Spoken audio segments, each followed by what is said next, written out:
Hello everyone, welcome to Kenny's Educare, a group of Kenny Solutions. Now from last two lectures हम ये पढ़ रहे हैं Life Processes in Living Organism Part 2 and I think so you might be clear अब life processes होता क्या है. Life processes के अंदर कौन से processes include होते हैं.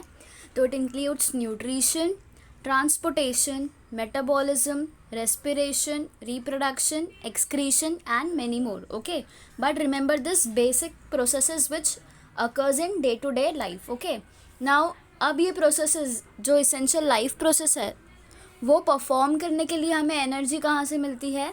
So we get this energy by nutrition and respiration process, right? Then important type के सेल डिवीजन क्या होते हैं एंड उनमें डिफरेंस क्या होता है. तो दो टाइप के सेल डिवीजन होते हैं, one is mitosis and another is meiosis, right. Mitosis कहाँ पे होता है, सोमैटिक सेल के अंदर. मियोसिस कहाँ पे होता है, जर्म सेल्स में. माइटोसिस से 2 डॉटर सेल्स फॉर्म होती है एंड मियोसिस से 4 डॉटर सेल्स फॉर्म होते हैं. ठीक है, ये याद रखो. देन रोल ऑफ क्रोमोजोम क्या होता है सेल डिवीजन में, वी हैव डिस्कस्ड कि जब male gamete and female gamete का फ्यूजन होता है तो एक क्रोमोजोम फादर से आता है एंड एक क्रोमोजोम मदर से आता है. एक क्रोमोजोम में कितना होता है 23. ओके, अब ये 23 आएंगे तो एक न्यू इंडिविजुअल को फॉर्म करते हैं, राइट. तो इसमें कितना होगा 46 क्रोमोजोम. तो this is the role of chromosomes in cell division. Okay, now reproduction को हम डिफाइन कैसे कर सकते हैं, न्यू ऑर्गेनिज्म का फॉर्मेशन होना फ्रॉम प्री एग्जिस्टिंग ऑर्गेनिज्म. मतलब पहले से हमारे ग्रैंडफादर से हमारे पेरेंट्स आए थे एंड हम फिर अपने पेरेंट्स से आए हैं, राइट. तो वो पहले से एग्जिस्ट कर रहे थे, उनसे हम न्यू ऑर्गेनिज्म का फॉर्मेशन हुआ है, हमारा फॉर्मेशन हुआ है. ये कैसे हुआ है, it is because of reproduction process. ठीक है, अब रिप्रोडक्शन भी 2 टाइप का होता है, one is asexual reproduction and another is sexual reproduction, right. अब हमने असेक्सुअल रिप्रोडक्शन पढ़ा था in unicellular organism as well as multi cellular organism, right. अब असेक्सुअल रिप्रोडक्शन होता क्या है, यहाँ पे गैमेट्स इन्वॉल्व नहीं होते एंड यहाँ पे सिर्फ एक पेरेंट होता है. तो it is uniparental reproduction which occurs by mitotic cell division. Okay, now maintenance of species का मतलब क्या होता है, सक्सेसफुल रिप्रोडक्शन होना एंड एक इंडिविजुअल बनना ऑफ इट्स ओन काइंड. वो सेम सिमिलर नहीं बनेंगे तो हमें क्या होगा, अलग अलग स्पीशीज़ मिलते जाएंगे इन अलग अलग जनरेशन्स के अंदर. इसको ही हम क्या बोलते हैं, मेंटेनेंस ऑफ स्पीशीज़. ठीक है, देन अब हमें पता कैसे चलेगा कि ऑर्गेनिज्म जेनेटिकली सिमिलर है या नहीं है. हमें पता चलेगा कैसे, we will come to know through DNA, है ना. हमने पढ़ा है फर्स्ट लेसन में डीएनए के अंदर जीन होता है जो सारे इन्फॉर्मेशन को स्टोर करता है, राइट. नाउ अब न्यू ऑर्गेनिज्म जेनेटिकली सिमिलर होगी या नहीं होगी ये कैसे पता चलेगा, see no parent and it's progeny will be exactly similar. अगर सेक्सुअल रिप्रोडक्शन हो रहा है तो जो उनका ऑफस्प्रिंग होगा मतलब चाइल्ड होगा वो एग्जैक्टली सिमिलर नहीं होगा. क्यों, बिकॉज यहाँ पे जीन्स डिफ़र करेंगे. पर अगर असेक्सुअल रिप्रोडक्शन है तो जीन्स सेम हो सकते हैं एंड वहाँ पे सिर्फ थोड़ा सा स्मॉल वेरिएशन होगा. Okay, now what is the relationship between cell division and formation of new organism. क्या है यहाँ पे, सेल डिवीजन क्या होता है, माइटोसिस सेल डिवीजन जब होता है, माइटोटिक सेल डिवीजन, वहाँ पे क्या होता है, नंबर ऑफ सेल्स जो है वो इंक्रीज़ कर जाते हैं एंड ये अपने डीएनए कॉपीज़ मेंटेन करते हैं. ठीक है, एंड इससे क्या होगा, डॉटर सेल का फॉर्मेशन होता है and even single cell organism इससे रिप्रोड्यूस कर सकते हैं asexually to form new organism. Okay, now then we studied about asexual reproduction in unicellular organism. मतलब जो सिर्फ एक सेल से बने हुए हैं ऐसे ऑर्गेनिजम्स के अंदर रिप्रोडक्शन कैसे होता है. तो वी स्टडीड 3 प्रोसेसेस. पहला था बाइनरी फिजन. हमने बाइनरी फिजन पढ़ा था कि 3 टाइप का होता है, simple binary fission, longitudinal and transverse binary fission, right. Amoeba हमने पढ़ा था, अमीबा के अंदर कैसा होता है, सिंपल बाइनरी फिजन होता है. ट्रांसवर्स बाइनरी फिजन किस में होता है, पैरामोशियम में. एंड लॉन्जिट्यूडनल बाइनरी फिजन किस में होता है, यूग्लिना में, राइट. नेक्स्ट हमने पढ़ा था multiple fission in amoeba. Amoeba यहाँ पे क्या करते हैं, एक प्रोटेक्टिव कवरिंग फॉर्म करते हैं जिसके अंदर न्यूक्लियस डिवाइड एंड रीडिवाइड करता जाता है and they form a cyst. अब जैसे ही क्या होता है, बहुत सारे न्यूक्लियाई फॉर्म हो जाते हैं, यहाँ पे साइटोप्लाज्मिक डिवीजन होगा एंड बहुत सारे अमीब्यूले फॉर्म हो जाएंगे। बाद में ये अमीब्यूले क्या करेंगे, वो प्रोटेक्टिव कवरिंग को तोड़ देंगे, they will break down that and सारे न्यूक्लियस अमीब्यूले बाहर आ जाएंगे, सिस्ट जो है वो ब्रेक हो जाता है। ठीक है, यही प्रोसेस को हम क्या बोलते हैं, मल्टीपल फिजन। एंड ये किसमें पढ़ा था हमने, multiple fission in amoeba. Okay, next last हमने पढ़ा था बर्डिंग प्रोसेस एंड ये यूनिसेलुलर एंड मल्टीसेलुलर दोनों में होता है, राइट। एंड यहाँ पे यूनिसेलुलर ऑर्गेनिज्म में हमने पढ़ा था बर्डिंग इन ईस्ट। ठीक है, देन हमने पढ़ा असेक्सुअल रिप्रोडक्शन इन मल्टीसेलुलर ऑर्गेनिज्म। इसके अंदर हमने 5 प्रोसेसेस देखे थे। पहला था फ्रेगमेंटेशन प्रोसेस। हमने फ्रेगमेंटेशन किस में पढ़ा था, स्पायरोगायरा में। अब जैसे कि इसका नाम बता रहा है फ्रेगमेंटेशन, तो स्पायरोगायरा क्या करेगा, अपने बॉडी का फ्रेगमेंट्स रेडी करेगा एंड ये जो फ्रेगमेंट्स बनेंगे उससे न्यू स्पायरोगायरा फॉर्म होगा। ऐसे ही क्या हो रहा है, स्पायरोगायरा का रिप्रोडक्शन होता रहेगा। ठीक है, नेक्स्ट था रीजनरेशन। अब जो वॉल लिजार्ड एंड प्लानेरिया होते हैं वो आपने देखा होगा, वो टेल कट हो जाता है कभी कभी, तो उनके हर एक बॉडी पार्ट से एक नया प्लानेरिया डेवलप कर सकता है, मतलब रीजनरेट हो सकता है। इसलिए इस प्रोसेस को नाम क्या दिया गया है, रीजनरेशन प्रोसेस, एंड इसका example is planaria. Okay, next is budding. यहाँ पे भी सेम चीज़ होती है। हाइड्रा के ऊपर एक बर्ड फॉर्म होता है जो धीरे धीरे थोड़ा सा डेवलप होता है एंड क्या बन जाता है, स्मॉल हाइड्रा। अब ये स्मॉल हाइड्रा ग्रो कैसे करेगा, इसको न्यूट्रिएंट कौन देता है, उसको न्यूट्रिएंट देने वाला होता है उसका पेरेंट हाइड्रा।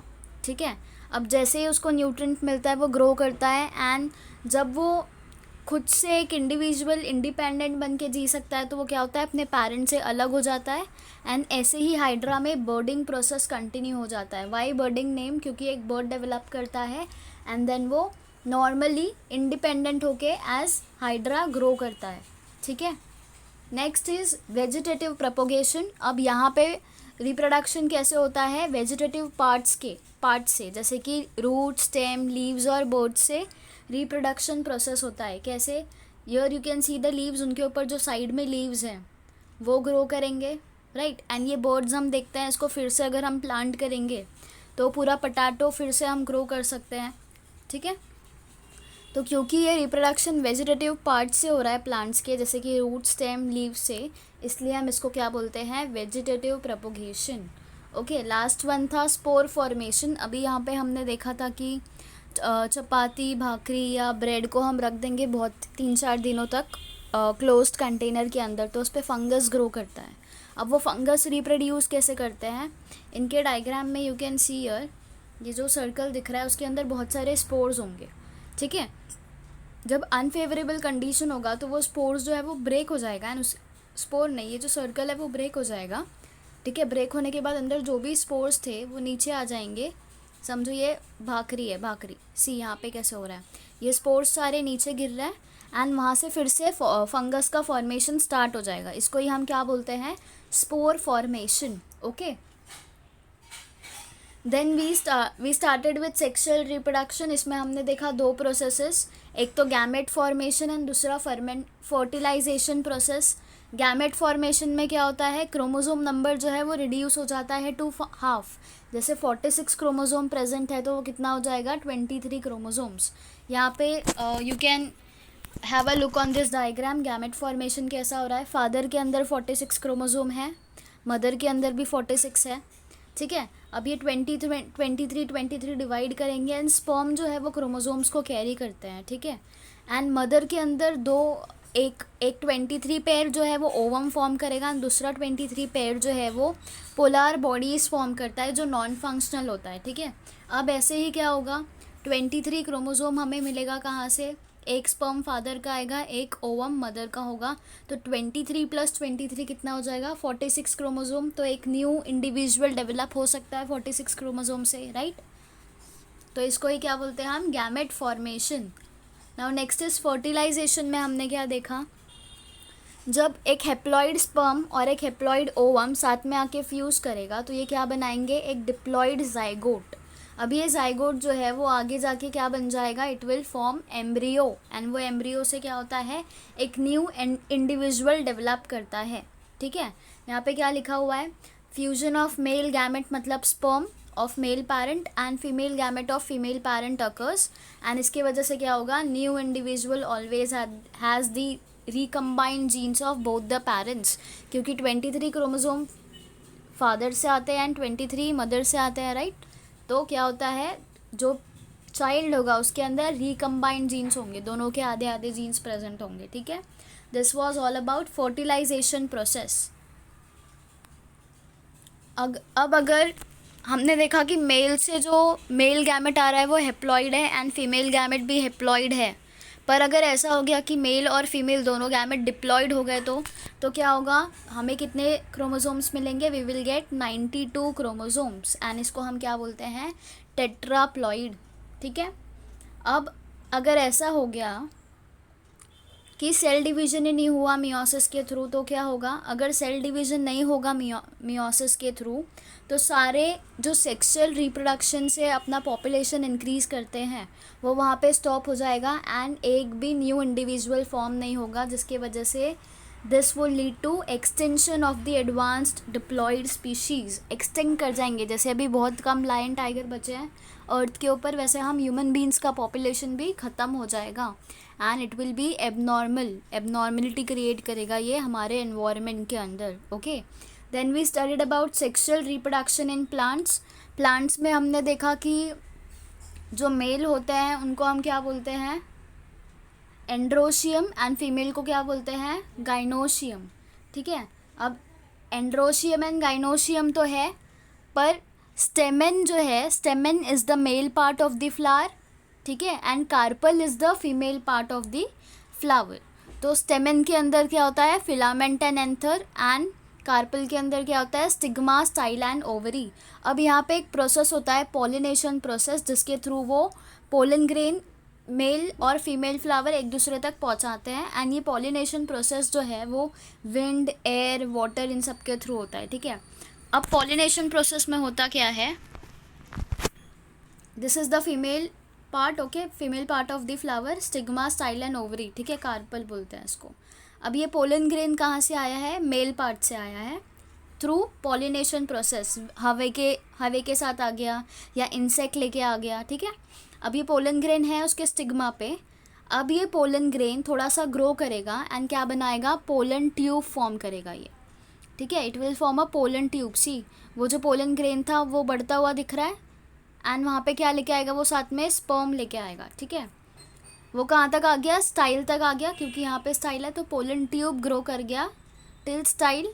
अब क्या होगा, स्टाइल तक ग्रो होने के बाद वो जो स्पर्म लेके आया है वो ओवरी के अंदर चले जाएंगे। ठीक है, तो वहाँ से वो क्या बनाएंगे, दे विल फॉर्म जाइगोट और एंडोस्पर्म बनेगा। ठीक है, सी, ओवरी के अंदर आ गया, एम्ब्रियो से बना, and then we will get a new flower और न्यू प्लांट। यहाँ पे क्या दिया हुआ है कि इसको हम क्या बोलते हैं, जब एक मेल गैमेट यूनाइट करता है एक सेल के साथ तो दे फॉर्म जाइगोट, इसको क्या बोलते हैं, फर्टिलाइजेशन प्रोसेस, राइट। अब जब सेकेंड मेल गैमेट आएगा और वो यूनाइट करेगा दो पोलर न्यूक्लियाई के साथ, तो क्या होगा, एक एंडोस्पर्म फॉर्म करेगा, एंड क्योंकि यहाँ पे दो न्यूक्लियाई पार्टिसिपेट कर रहे हैं ये प्रोसेस के अंदर, इसलिए हम लोग इसको क्या बोलते हैं, double fertilisation process. Okay, so this is all what we have studied in the last lecture. Today we will be starting with sexual reproduction in human beings. अभी human beings के अंदर बहुत सारे hormones होते हैं, right? तो which different hormones control the functions of human reproductive system through chemical coordination? ऐसा कौन सा हार्मोन है ह्यूमन रिप्रोडक्टिव सिस्टम का जो कंट्रोल करता है पूरे फंक्शंस उसके? तो दो हार्मोन्स होते हैं मेल में, एंड फीमेल के अंदर दो हार्मोन्स होते हैं। See, follicle stimulating hormone which is also called as FSH and luteinizing hormone which is also called as LH are the male hormones, testosterone. ठीक है, फीमेल हार्मोन कौन से होते हैं, estrogen and progesterone are the different hormone जो हमारे male and female के reproductive system को कंट्रोल करते हैं थ्रू केमिकल कोऑर्डिनेशन। तो रिमेंबर दिस 4 नेम्स थॉरली। ठीक है, Now, which hormones are responsible for changes in human body occurring during onset of sexual maturity? कौन से हॉर्मोन्स रिस्पॉन्सिबल होते हैं सेक्सुअल मेच्योरिटी के लिए? तो testosterone is the hormone that causes most of the changes in guys body during puberty. ठीक है, कौन सा हार्मोन है? Testosterone. Sperm cells must be produce for men to reproduce. तो मेन को रिप्रोड्यूस करने के लिए they should have sperm cells. And girls के अंदर क्या होता है? FSH, जिसको बोलते हैं follicular stimulating hormone, and LH luteinizing hormone target the ovaries which contain the eggs that have been there since birth. ठीक है, and we will be studying about menstrual cycle, जहाँ पे ये ओवरी से एक एग हर मंथ रिलीज होता है, जिसको ही हम क्या बोलते हैं? menstruation. ठीक है, we'll be studying that also. and ये since birth फीमेल के अंदर प्रेजेंट होता है, बट व्हेन दे मैच्योर तब ये एग सेल रिलीज होना स्टार्ट होता है. Because of this process they can have their pregnancy. ठीक है. Now why has the government of India enacted the law to fix the minimum age of marriage age 18 in girls and 21 in boys? Government ने ये as क्यों fix करके रखी है? The body of adult 18 years onward in girls and 21 years onward in boys is physically ready to reproduce. because ये as पे हमारा body है वो एकदम फिजिकली फिट होता है टू reproduce. ठीक है. Hence the government of India has enacted the law to fix the minimum age of marriage as 18 in girls and 21 in boys. Okay.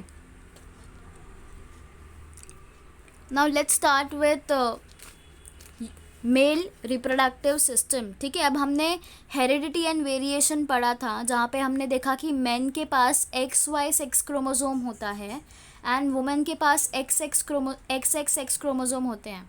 Remember, mail के पास क्या होता है?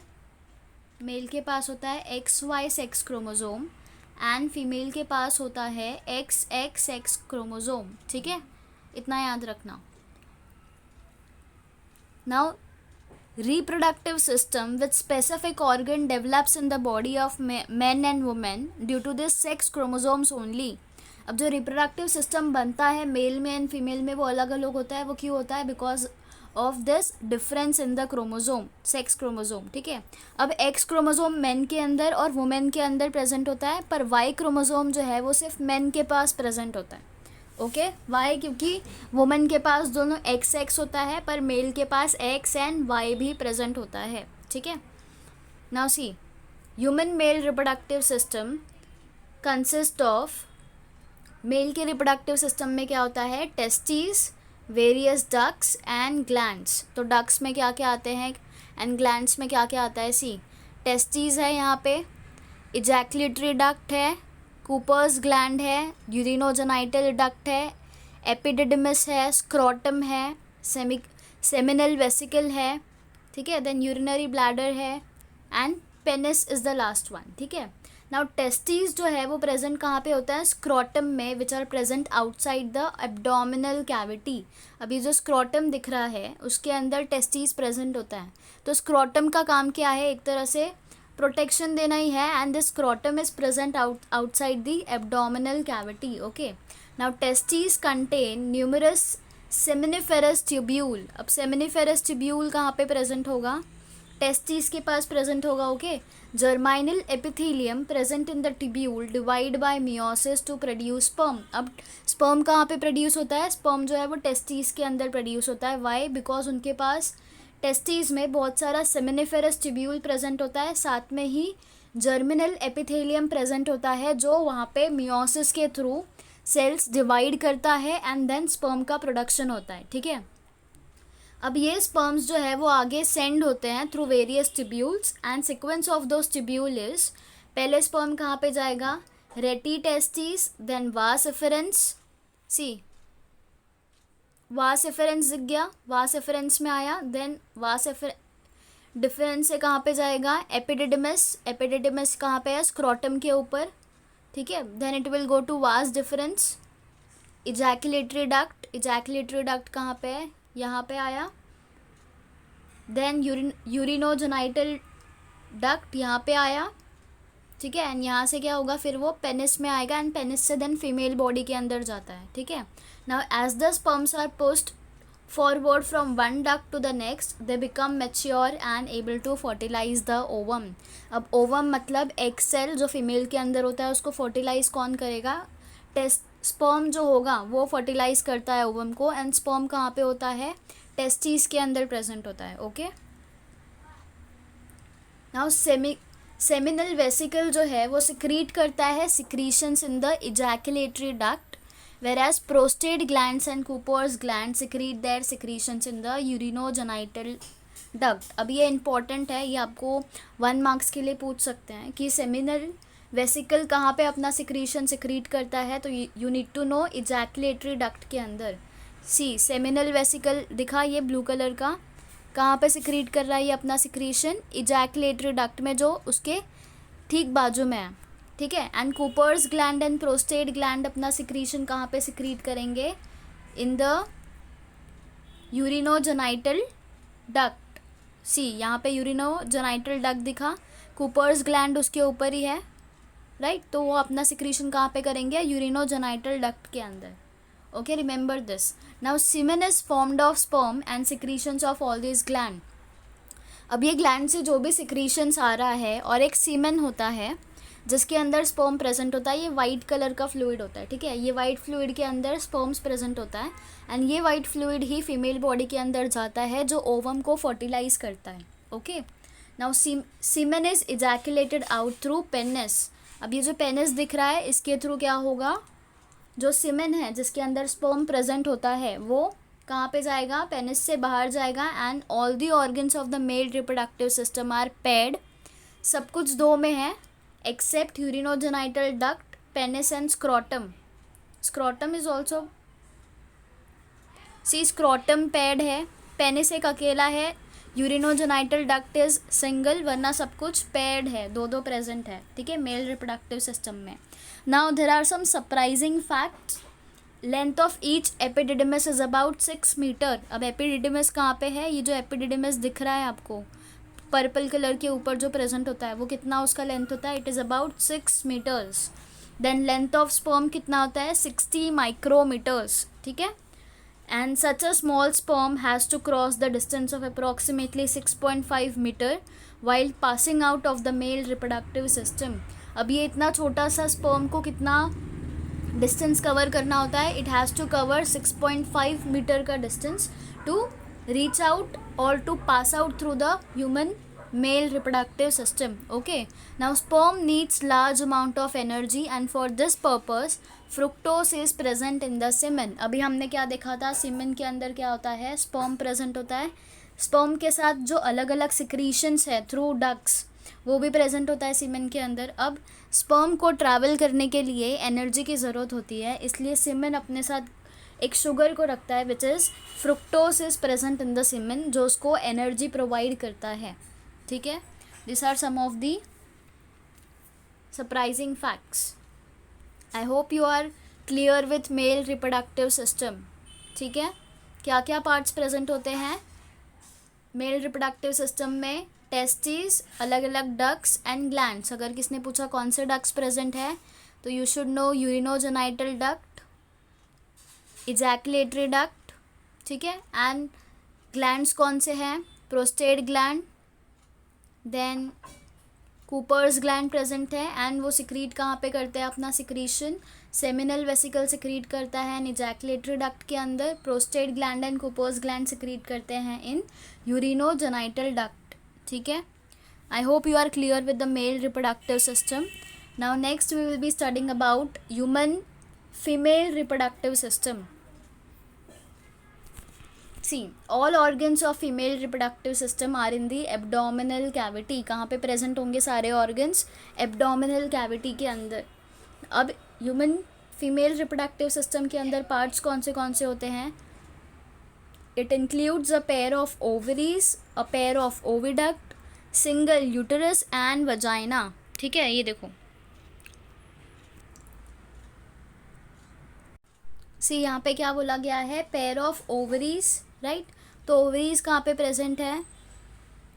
See this is one pair, one ovary, two ovary. तो pair of ovary, pair of oviduct, oviduct वहाँ पे एक है, 1 2, राइट. सिंगल यूटरस, ये यूटरस है, a vagina, right, this is the vagina, ठीक है। तो फीमेल रिप्रोडक्टिव सिस्टम में क्या क्या है, pair of ovaries, pair of oviduct, single uterus and vagina, and beside a pair of bulbo urethral gland is also present, ठीक है। Now generally every month an ovum is released in the abdominal cavity alternately from each ovary. अब यहाँ पे ये ovary जो दिख रहा है आपको, उसके अंदर क्या होता है, ओवम प्रेजेंट होता है, एंड ये ओवम हर मंथ रिलीज होता है फीमेल बॉडी के थ्रू, जिसको ही हम क्या बोलते हैं, मेंस्ट्रुअल साइकिल, ठीक है। See free end of the oviduct is funnel like, oviduct का जो फ्री एंड है it is funnel shape and opening is present at the center of it, ठीक है। oocyte enter the oviduct through that opening, oocyte कहाँ से open, oocyte कहाँ से enter करवाते हैं ओविडक्ट को, through this opening, okay. cilia are present on the inner surface of the oviduct. अभी जो ओविडक्ट आपको दिख रहा है इसके अंदर क्या प्रेजेंट होगा, सीलिया, सीलिया कैसा होता है, हेयर लाइक प्रोजेक्शंस होते हैं। Now this cilia pushes the oocyte towards uterus. अब ये सीलिया के थ्रू क्या होगा, oocyte यहाँ से ओविडक्ट से यूटरस के अंदर आएगा, ठीक है। एंड बेबी कहाँ पे, बेबी एम्ब्री जो है वो कहाँ पे ग्रो करता है, एम्ब्रियो यूटरस के अंदर ग्रो करता है, रिमेंबर दिस, ठीक है। नाउ गैमेट फॉर्मेशन कैसे होता है, बोथ गैमेट्स, गैमेट्स क्या होता है, स्पर्म एंड एक्स सेल या स्पर्म एंड ओवम, ठीक है, that is sperm and ovum are form by meiosis, right. Sperms are produced in the testes of men from beginning of maturation, puberty till death. Sperm का production कब से होगा, जब से puberty होगी, मतलब from 13 to 14 years of age to till death, okay. However, in case of women, at the time of birth, there are 2 to 4 million immature oocytes in the ovary of female fetus. अब जब female का birth होता है तभी उसके uterus के अंदर क्या होता है, ओवरी के अंदर 2 से 4 मिलियन इमेच्योर oocytes होते हैं, ठीक है। अब oocyte जो है मैच्योर होता है एंड रिलीज करता है ओवरी से every month from the beginning of maturity up to the age of menopause, that is approximately 45 years of age, ठीक है। अब ये जो oocyte है वो हर मंथ रिलीज होता है ओवरी से, तो राइट, एंड ये हमने देखा कि वो कब से प्रेजेंट है, उसके बर्थ से प्रेजेंट है, पर कैसा है, वो इमेच्योर है। पर जैसे ही 13 to 14 एज के होते हैं girls, their menstrual cycle starts, क्यों, because this oocyte matures, and ये oocyte क्या करेगा, अब रिलीज करेगा खुद को through from ovary every month, which is the menstrual cycle which take place in womens, right. And ये स्टॉप कब होता है, at the age of menopause, जब उनका पीरियड्स मेंस्ट्रुअल साइकिल स्टॉप हो जाता है। एंड इसको मेनोपॉज को हम लोग क्या बोलते हैं, मेंस्ट्रुअल साइकिल को स्टॉप होना, ये स्टॉप कब होता है, अप्रॉक्सीमेटली 45 ईयर्स ऑफ एज पे ये स्टॉप हो जाता है, okay. Menopause is the stoppage of functioning of the female reproductive system. एक बार मेनोपॉज हो गया तो फीमेल फिर से प्रेग्नेंट नहीं हो सकती, देयर रिप्रोडक्टिव सिस्टम जो है वो फंक्शन होना स्टॉप हो जाता है। Now at the age of about 45 to 50 years, secretions of hormone controlling the functions of female reproductive system either stops off or becomes irregular, वो तो या वो हॉर्मोन्स या तो एकदम स्टॉप हो जाएंगे या तो एकदम इरेगुलर होंगे, ठीक है। दिस कॉजेज मेनोपॉज, यही होता है कि ये जो oocyte है वो आगे रिलीज नहीं होते ओवरी से, इसको ही हम क्या बोलते हैं, मेनोपॉज, ठीक है। नाउ फर्टिलाइजेशन क्या होता है, formation of zygote by union of sperm and ovum is called as fertilization. and fertilization कैसे होता है, fertilization is internal in human, मतलब अगर एक sperm आया from फादर, ठीक है, फादर से एक sperm आया एंड मदर से ovum आया, वो फ्यूज़ होगा and it will form zygote, ठीक है। एंड क्या होता है, जो फादर से स्पर्म आ रहा है वो हेप्लॉइड होगा, मदर से जो ओवम आ रहा है वो भी हेप्लॉइड होगा, and they will form a diploid zygote, ठीक है। एंड फर्टिलाइजेशन प्रोसेस कैसा होता है, इट इज़ इंटरनल।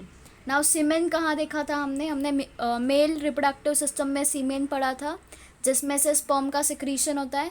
तो semen is ejaculated in the vagina during copulation, जब फ्यूजन होता है मेल एंड फीमेल का, तो जो सीमेन होता है मेल के रिप्रोडक्टिव सिस्टम में वो कहाँ पे आएगा, पेनिस के through female reproductive system vagina के अंदर आएगा, एंड ये स्पर्म जो है वो sperms in the number of few million start their journey by the route of vagina. पहले स्पर्म कहाँ पे आएगा? वजाइना में, देन यूटेरस में, एंड देन ओविडक्ट में आएगा, ठीक है। And only one of those few million sperm fertilize and the only ovum present in the oviduct. अब बहुत सारे स्पर्म आएंगे, मिलियंस ऑफ स्पर्म हमारे वजाइना के अंदर आते हैं, बट वो वजाइना के इतने मिलियंस ऑफ स्पर्म में से सिर्फ एक स्पर्म आगे ओविडक्ट तक पहुंचता है, जो आगे जाके डेवलप करता है in the form of embryo, ठीक है। एक कौन सी तो मूवी का डायलॉग है कि इतने सारे स्पर्म्स को पीछे छोड़ के हमारा बर्थ हुआ है, so we are lucky, right. Now from the age of puberty up to menopause, puberty मतलब from 10 to 17 years of age up to 45 to 50 years of age, ovum release होता है every month from the ovary of female, ठीक है। That is out of 2 to 4 million ova, approximately only 400 oocytes are released up to the age of menopause. कितने oocytes release हो रहा है? 400 oocytes release होंगे till menopause, and remaining oocyte जो है they undergo degeneration, degenerate हो जाते हैं वो। सी ये जो स्पर्म है, स्पर्म एंटर्स वजाइना, ऐसे ये जाके अंदर फ्यूज़ हो जाएगा। यहाँ पे क्या दिया है? फर्टिलाइजेशन प्रोसेस, स्पर्म सेल आया एंड यहाँ पे एग सेल आया, फर्टिलाइजेशन हुआ मतलब क्या? जाइगोट का फॉर्मेशन हुआ, राइट। सो इसको ही हम क्या बोलते हैं? फर्टिलाइजेशन प्रोसेस, जहाँ पे स्पर्म एंड ओवम का क्या होगा? फ्यूजन होगा, ठीक है। Now just see, oocytes released from ovaries during last few months nearing the age of menopause are 40 to 50 years old। अब जो oocyte रिलीज़ हो रहा है मेनोपॉज एज के टाइम, मेनोपॉज के टाइम पे वो कितना ओल्ड होगा? 40 to 50 years old। इसलिए जो उनकी एबिलिटी है डिवाइड करने की, डिविज़न करने की, वो ख़त्म हो जाती है इस टाइम तक, and due to this they can not complete meiotic division properly, and if such oocytes are fertilized, newborns produced from them may be with some abnormalities like Down syndrome। जैसे कि अभी हमें फादर से 23 chromosome मिल रहे थे and mother से 23 chromosome मिल रहे हैं, पर अगर फीमेल का एज 45 से ज़्यादा है या 45 है, फीमेल अपने मेनोपॉज एज पे है, एंड यहाँ पे मेल एंड फीमेल का गैमेट्स जो है वो फ्यूज़ हो गया एंड जाइगोट का फॉर्मेशन हो गया, एम्ब्रियो भी बन गया, फर्टिलाइज हो गया oocyte, ठीक है। तो क्या होगा? वो वुमेन बर्थ तो दे सकती है, पर there are risk involve in that. क्यों? बिकॉज यहाँ पे जो oocyte है, तो उनकी एबिलिटी जो है meiotic डिवीज़न करने की वो वीक हो जाती है, एंड यहाँ इसलिए क्या हो सकता है? जो चाइल्ड बॉर्न होगा उसमें एबनॉर्मेलिटीज़ प्रेजेंट हो सकती है, जैसे कि डाउन सिंड्रोम। यहाँ पे क्या होगा? एक क्रोमोसोम नंबर कम भी आ सकता है या ज़्यादा भी आ सकता है। इसलिए जो डॉक्टर्स हैं, कोई भी वुमेन अगर 45 एज से ज़्यादा होती है तो डॉक्टर्स उनको क्या बोलते हैं कि do abortion because there will be risk with this pregnancy, ठीक है। नाउ द क्रोमोसोम नंबर कितने होते हैं? Germ cells producing the gametes are diploid to n। It includes 22 pairs of autosomes and 1 pair of sex chromosome, right. तो 44 हो गए plus XX मतलब क्या हो गया? फीमेल। 44 प्लस XY क्या हो गया? Male. Now this germ cells divide by meiosis। Due to this, gamete contain only one haploid number of chromosome, that is 22 plus X or 22 plus Y, and two types of sperms are produced as 22 plus X or 22 plus Y, whereas oocytes are produced of only one type। तो अब यहाँ पे आपको क्या पता चल रहा है? जो डॉटर या सन होना ये किसके हाथ में है? फिर फादर के, बिकॉज फीमेल जो होती है, मदर जो होती है, उनके पास तो सिर्फ एक ही है, एक्स प्रेजेंट है, XX, पर फादर के पास एक्स या वाई है। तो अगर फादर से एक्स आ गया क्रोमोसोम मदर के पास, तो दोनों का क्या हो गया? सी, मदर के पास क्या है? 22 प्लस XX क्रोमोसोम, फादर के पास है 22 प्लस XY क्रोमोसोम, ठीक है। इतना याद रखो। तो अब रिप्रोडक्शन के टाइम पे मेल होगा या फीमेल होगा वो किस पे डिपेंड कर रहा है? It will depend on the father. क्यों? क्योंकि मदर के पास तो XX ही होने वाला है, X आ गया, एंड पर अब फादर पे डिपेंड कर रहा है। अगर फादर का स्पर्म X क्रोमोसोम लेके जा रहा है तो ये XX हो गया, मतलब फीमेल होगी, पर अगर वो स्पर्म Y क्रोमोसोम लेके जा रहा है तो इट विल फॉर्म XY, मतलब मेल होगा, ठीक है। तो जो फादर होता है वो उनके ऊपर डिपेंडेंट होता है कि सन बॉर्न होगा या डॉटर होगी, ठीक है। See look at this diagram, father है, मदर है, 44 plus XY and 44 plus XX chromosome हो गए, पेरेंट्स है ये दोनों। ये 22 प्लस X आ गया एंड 22 प्लस Y आ गया, पर मदर के पास क्या होगा, 22 plus egg and egg, sorry X and X, तो ये एग हो गया, ये स्पर्म हो गया। तो अगर 22 प्लस X स्पर्म जा रहा है ये ओवम के पास, एग के पास, तो क्या होगा, बेबी गर्ल फॉर्म होगी, ठीक है। एंड अगर ये Y क्रोमोसोम जा रहा है मेल फादर से, तो क्या होगा, XY फॉर्म हो जाएगा, तो क्या होगा, बेबी बॉय होगा, ठीक है। See, both sperm and oocytes are produced by meiosis, and in case of sperm, process of meiotic division is completed before the sperm leaves the male reproductive tract. meiotic division कब complete हो जाता है, human male से sperm बाहर जाने से पहले ही meiotic जो division है वो complete हो जाता है, okay. However, in case of oocyte, process of meiotic division complete after ovulation during the fertilization in the oviduct. पर फीमेल्स में मियोटिक डिवीज़न कब कंप्लीट होता है, जब वहाँ पे फ्यूजन हो जाएगा mail sperm and female ovum का, उसके बाद जो फर्टिलाइजेशन प्रोसेस होता है वहाँ पे उनका मियोटिक डिवीज़न कंप्लीट होता है, okay. Now development and birth and menstrual cycle we will study in the next lecture. We will also study some modern technology जिससे प्रेगनेंसी को कंट्रोल किया जा सकता है, and it will also help us to control the population, ठीक है। So this we will study in the next lecture. So for today, thank you everyone. I hope you have understood all the topics we have covered today.